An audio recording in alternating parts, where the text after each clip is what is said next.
கிறிஸ்துக்குள் பிரியமானவர்களே, ஆண்டவரும் உலக ரட்சகருமாகிய இயேசு கிறிஸ்துவின் நாமத்தினாலே உங்கள் எல்லாருக்கும் இருதயத்தின் ஆழத்திலிருந்து நல்வாழ்த்துக்கள். யோபின் புஸ்தகம் 5ஆம் அதிகாரம் 9வது வசனத்தை வாசித்து ஜெபிப்போம். ஆராய்ந்து முடியாத பெரிய காரியங்களையும் எண்ணி முடியாத அதிசயங்களையும் அவர் செய்கிறார். எனக்கு அன்பான கர்த்தருடைய பிள்ளைகளே, யோபு 5ஆம் அதிகாரம் 9வது வசனத்தில யோபு ஆண்டவரை குறித்து சொல்லுகிறார்.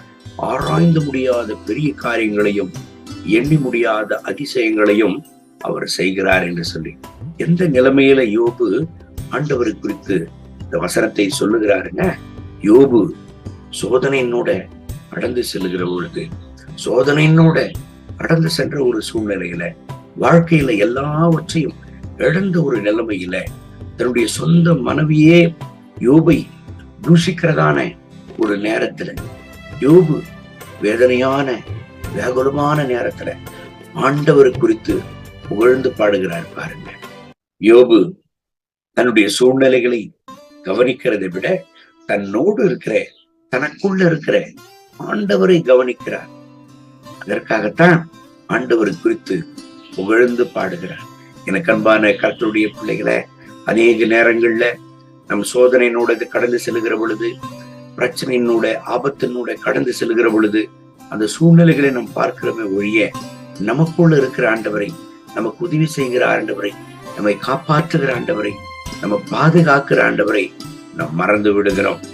ஆனால் ஒரு விஷயத்தை நாம் மறந்து விடக்கூடாது.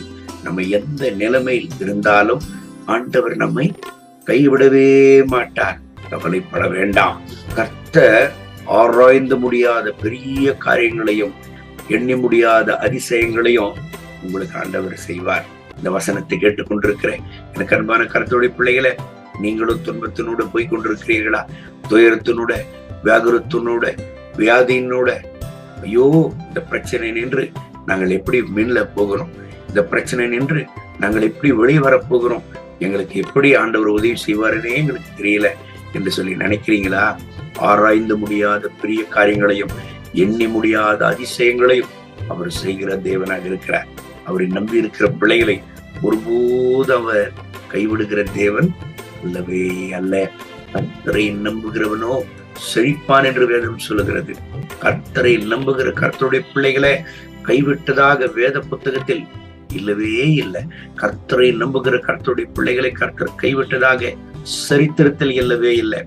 கண்களை மூடி ஜெபிப்போமா?